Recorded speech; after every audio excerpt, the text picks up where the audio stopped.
Welcome to my channel. ఈరోజు మొక్కజొన్నతో recipes ఎలా చేద్దామో చూద్దాము. ఇవి స్వీట్ వన్ కాదండి, మొక్కజొన్న మా ఊరి పంట పొలాల్లో దొరికిన మొక్కజొన్నలతో చేస్తున్నాను. ముందుగా మొక్కజొన్నలను ఒలుచుకొని వాటిని మిక్సీలో వేసి కొంచెం వాటర్ యాడ్ చేసి ఇలా మెత్తగా కాకుండా మిక్సీ పట్టుకొని గిన్నెలోకి తీసుకోండి. 1 కప్పు తీసుకున్నానండి. ఈ కప్పు మొక్కజొన్న పిండిలో 1 అరకప్పు బియ్యం పిండి, అలాగే 1 అరకప్పు శనగపిండి వేశాను.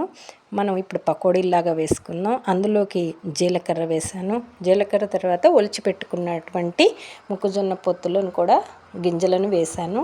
ఉల్లిపాయ ముక్కలు వేసాను. ఉల్లిపాయ ముక్కలు యాడ్ చేశాక పచ్చిమిర్చి ముక్కలు, అలాగే పకోడీస్లో చాలా బాగుంటుంది అల్లంని వేసిన తర్వాత మనం కారం రుచికి, అలాగే పచ్చిమిరకాయలు వేసాను కానీ కొంచెం వేసుకోండి. కొత్తిమీర తరుగు వేసి వాటర్ ఎక్కువ యాడ్ చేయొద్దు. సాల్ట్ లాస్ట్లో వేసుకొని కలుపుకోండి. ముందే వేస్తే ఉప్పు నీరుగా అయిపోతుంది. ఎక్కువ వాటర్ వేయకుండా కలుపుకొని తర్వాత బాణీ పెట్టుకొని నూనె వేడి చేసి అందులో ఈ యొక్క మిశ్రమాన్ని పకోడీలాగా వేసుకోవాలండి.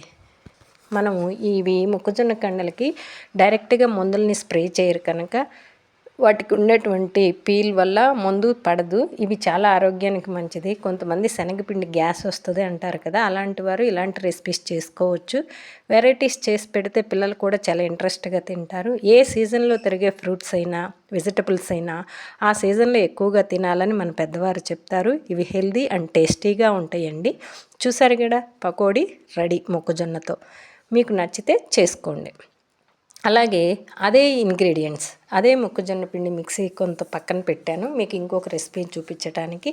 అది 1 కప్పు తీసుకొని అందులో మనం తరిగి పెట్టుకున్నటువంటి కొత్తిమీర, పచ్చిమిర్చి, అల్లము, అలాగే కరివేపాకు, పెద్దుల్లిపాయ ముక్కలు, జీలకర్ర, లాస్ట్లో రుచికి సరిపడా ఉప్పు వేసుకోండి. ఇందులో కూడా వడల్లాగా గట్టిగా అనిపించకుండా ఉండాలంటే కొంచెం బియ్యం పిండి 1 or 2 స్పూన్స్ యాడ్ చేసుకోండి, లేదా డైరెక్ట్గా వేసుకోవచ్చు. ఈ మిశ్రమాన్ని అంతా చక్కగా కలుపుకోండి.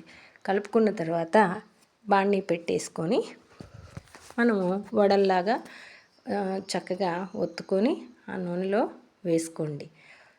మొక్కజొన్న పొత్తులతోటి ఈ విధంగా చేసుకున్న వడలు చాలా క్రిస్పీగా టేస్టీగా ఉంటాయి. మీకు కూడా నచ్చితే చేసుకోండి. వీడియో నచ్చితే లైక్ చేసి షేర్ చేసి సబ్స్క్రైబ్ చేయండి. అలాగే మొక్కజొన్న కండలతోటి ఇంకా రెసిపీస్ కూడా ఆల్రెడీ అప్లోడ్ చేసి వీడియోలో పెట్టాను. అదేంటో ఒకసారి గుర్తు చేయమంటారా? అదిగోండి, ఇంతలో గారెలు రెడీ అయిపోయాయి. చట్నీతో తినొచ్చు, లేదా డైరెక్ట్గా తినొచ్చు. ఎందుకంటే ఇందులో పచ్చిమిర్చి అలా వేసాం కదా, ఆ రుచికి బాగానే ఉంటాయి. ఇంతటితో 2 రెసిపీస్ అయిపోయినాయి. 1 పకోడీ, 2 గారెలు పకోడీ. ఒకే ఇంగ్రీడియంట్ అండి, 2 వెరైటీస్. అలాగే నేను మొన్న చాట్ చేసి చూపించాను. ఈ మొక్కజొన్నల్ని ఒలుచుకున్న వాటిని వండుకోవాలి. వండిన వాటిలో ఉప్పు, కారము కొంచెం, అలాగే కొత్తిమీర తరుగు, నిమ్మరసం వేసి కలుపుకొని చాట్ రెడీ చేసుకోవచ్చు. ఇలా చేసుకొని మీరు కూడా రుచిని ఆస్వాదించండి.